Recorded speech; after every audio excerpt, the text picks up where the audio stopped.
नमस्कार, म तुलसी भारद्वाज निरौला। आज हामी ज्योतिष शास्त्रसँग जोडेर तपाईँ हाम्रो स्वभाव, प्रगति उन्नति, लगावसँग जोडेर केही कुराकानी जोड्छौँ। हामी कारक भन्छौँ। कहिलेकाहीँ चिना हेराउन जाँदाखेरि तपाईँको त यो कारक रहेछ, यो मारक रहेछ, यस्तो शब्दहरू ज्योतिष गुरुहरूले प्रयोग गरेको हामी पाउँछौँ।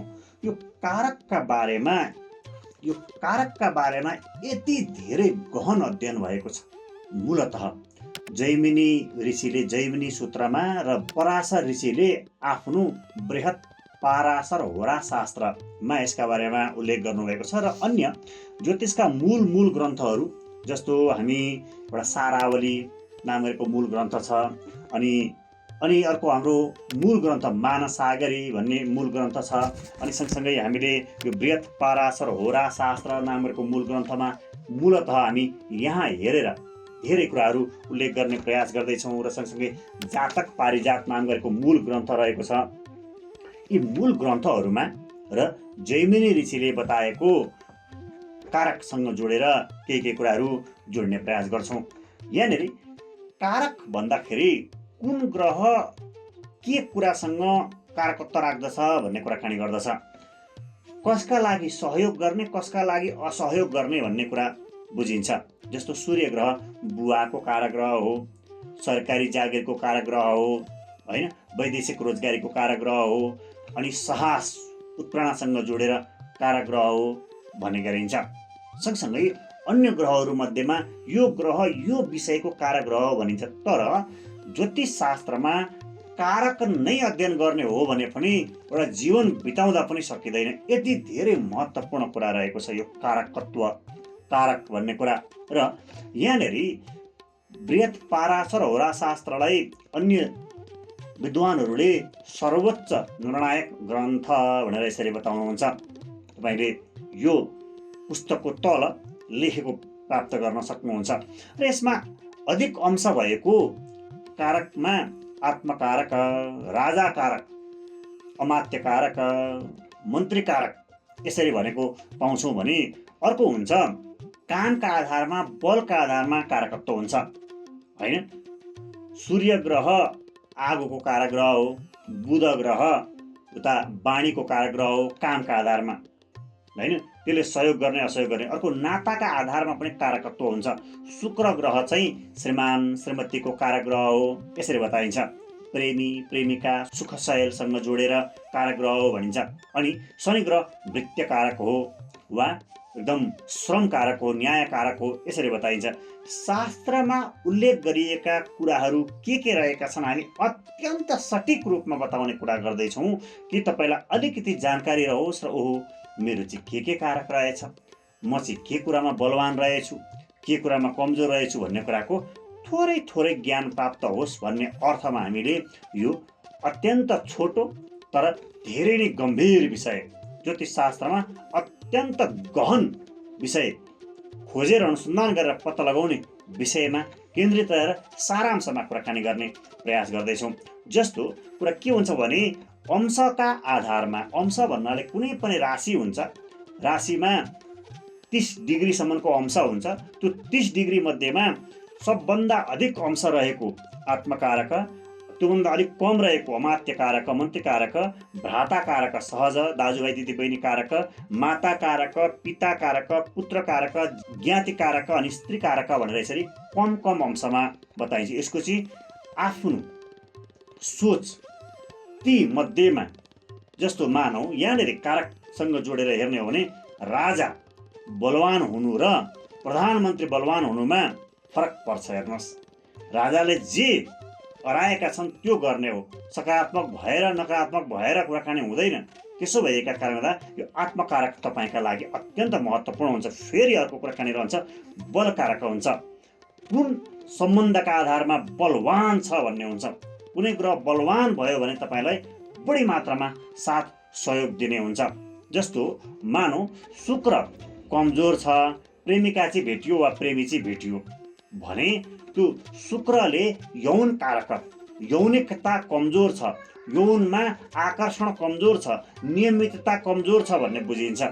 प्रेमिकाले प्रेमीले तपाईँलाई वास्ता गर्छिन्, तपाईँ वास्तै गर्नुहुन्न, अब त्यो टिक्दैन है। यस्तो किसिमको कुराकानी हुन्छ। वा होइन, बुध बलवान छ होइन, तर कहिल्यै वकालत गर्न पाउँदैन, कहिल्यै भाषण गर्न पाउँदैन। उसलाई अरूले पत्याउँदैन। सूर्य ग्रह चाहिँ कमजोर छ, पत्याउँदैन। भाषण गर्न खुब जान्दछ तर पत्याउँदैन, के गर्ने? भाषण गर्ने ठाउँमै पुग्दैन, के गर्ने? त्यसो भएका कारणले गर्दा समुच्चयमा यो हरेक कुराले सम्बन्ध राख्दछ। हेर्नुहोस्, बलवत्ता छ कि छैन भन्ने कुराले पनि। अनि यो बल कारकमा चाहिँ के हुन्छ भने आत्मकारक अनि सम्बन्ध कारकमा चाहिँ केतु भन्ने ग्रह चाहिँ कुटुम्बेरी साइनोमा सम्बन्ध बनाउँछ। कुटुम्बेरी साइनोमा राम्रो सम्बन्ध बनाउने कि नराम्रो सम्बन्ध बनाउने कि हाम्रा ज्वाइँ त साह्रै सड्डु छन् अथवा हाम्रा भिनाजु त ओहो कस्तो आँखामा नबिजाउने छन् भन्ने किसिमको सम्बन्ध राख्ने त उनीहरूले कस्तो खालको त्यहाँ त्यो परिवारमा चाहिँ तपाईँको प्रमोसन गर्ने वा डिमोसन गर्ने कुरा कस्तो चलाउने भन्ने कुरा चाहिँ केतु ग्रहले गर्दछ। यति सानो सानो कुराले गर्दा पनि ठुलो अर्थ राख्दछ। र सँगै भावकारक भन्ने अर्को कुराकानी हुन्छ। भाव भन्नाले तपाईँको चिनामा कुण्डलीमा लग्न एउटा कोठा हो, द्वितीय स्थान अर्को कोठा हो। लग्न शरीर हेर्छ, निन्द्रा हेर्छ, तपाईँको जाँगर हेर्छ, द्वितीय स्थान वाणी हेर्छ, अनि पैतृक सम्पत्ति हेर्छ, तृतीय स्थान दाजुभाइ दिदीबहिनी हेर्छ, त्यो दाजुभाइ दिदीबहिनी कारक हो।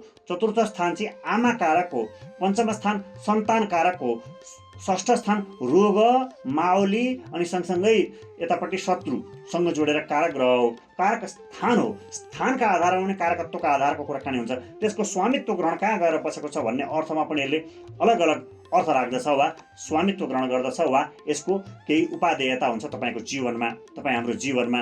अनि सँगसँगै कर्मकारक भन्ने हुन्छ, जस्तो शुक्र, शुक्राणु, शुक्रकीट, वीर्य, रज यी कारक ग्रह हुन्।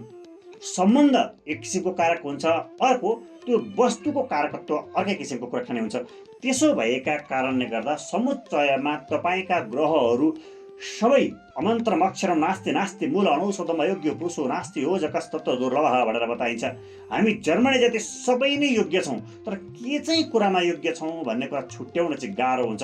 त्यो छुट्याउनका लागि कारक विचार गर्नुपर्ने हुन्छ। आत्मकारक को हो, अमात्यकारक को हो, अनि तपाईँको बल कारक के हो, तपाईँलाई ऊर्जा केमा दिन्छ, जाँगर केमा दिन्छ भन्ने कुरा छुट्याउन चाहिँ राम्रो हुन्छ। हो, तपाईँसँग खुब धेरै उड्ने पुरा अनुभव छ, चिलभन्दा बढी, गिद्धभन्दा बढी, परेवाभन्दा बढी, तर तपाईँ गएर पुरा पौडिन खोज्दै हुनुहुन्छ, बल गरे हुनुहुन्छ भने के हुन्छ हालत? वा माछा कत्रा कत्रा समुद्रमा कस्ता कस्ता माछाहरू हुन्छन्, ल तिमी उड्न सक्छौ भनेर उडाउनतिर बल गरियो भने के हुन्छ हालत? त्यसो भएका कारणले गर्दा तपाईँको कारक कुरा चाहिँ पत्ता लगाउनु पर्छ। त्यो कारकले कारकत्वका आधारमा आत्मकारक कुन चाहिँ ग्रह तपाईँको सबभन्दा बलवान, सबभन्दा उत्कृष्ट छ, त्यसले तपाईँलाई निर्धारण गर्दछ जीवनमा प्रगति, उन्नति वा जे होस्। अब यहाँनिर कुराकानी हुन्छ, यसले स्वभाव निर्धारण गर्दछ होइन। स्वभावमा कलाकारिता क्षेत्रमा छ तर घुसघुसे टाइपको छ, पुरा ठुस्स पर्छ, चुक्ली चाक्ली गर्छ, यसले गाह्रो बनाउँछ होइन। अनि सँगसँगै जाँगरमा हुन्छ। अब जाँगर लाएन भने कुनै पनि क्षेत्रमा प्रगति उन्नति गर्नलाई गाह्रो बनाउँछ। अनि लगावसँग जोडेर हेर्ने हो भने हामीले केही दिन अगाडि एउटा भिडियो हेरेका थियौँ, एकजना डाक्टर साहब हुनुहुँदो रहेछ, उहाँले आफ्नो कुराहरू चाहिँ होमियोप्याथीसँग जोडेर के कुराकानी राख्नुहुन्छ, तर अन्तिममा फेरि थोरै गीत गाएर बिदा माग्नु हुँदो रहेछ। उहाँको लगाव हेर्नु न, डाक्टर साहब हुनुहुन्छ, आफ्नो कुरा राख्नुहुन्छ, तर अन्तिममा थोरै गीत गाउनुहोस् है भन्नुहुँदो, अनि यसरी माइक समातेर गीत गाएर अनि छोड्नु हुँदो रहेछ। हरेक सूचनामा लगाव, तपाईँको के कुरामा लगाव छ, तपाईँ अर्कैतिर जानु हो कि क्या हो भन्ने कुरा रहन्छ त्यसमा। भने सँगै रुचि, तपाईँले गरेको काममा रुचि छ कि छैन। हो, जीवनमा मन परेको काम गर्न सक्नु सबभन्दा धेरै राम्रो, तर मन परेको काम गर्न सकिएन भने गरेको कामलाई मन पराउनु सबभन्दा अर्को विशिष्ट राम्रो रहन्छ। त्यसका लागि हामी कारक विचार गर्छौँ। तपाईँले के काम गर्नुभएको छ त्यसको कारक पत्ता लगाउने, र त्यो काममा तपाईँको कारकत्व छैन भने तपाईँको कामलाई राम्रो बनाउनलाई के मन्त्र पढ्दा, के कुरा गर्दा, के उपचार गर्दा, दान गर्दा, सेवा गर्दा, लगाउँदा,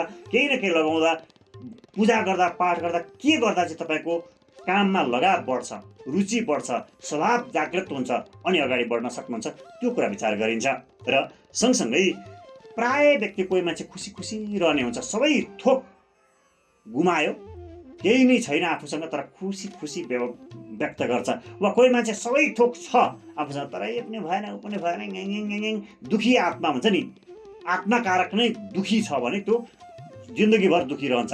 अनि सँगसँगै प्राय प्रख्याति बुद्धि हो कि कुख्याति बुद्धि हो, कोही मान्छे विद्वान हुन्छ, गलत कुरा मात्रै गर्छ, चोर्नुपर्छ, ढाँट्नुपर्छ, ठग्नुपर्छ भन्ने मात्रै कुराकानी गर्छ भने त्यो कुख्याति बुद्धि हो। बुद्धि चाहिँ हो तर कुख्याति बुद्धि हो।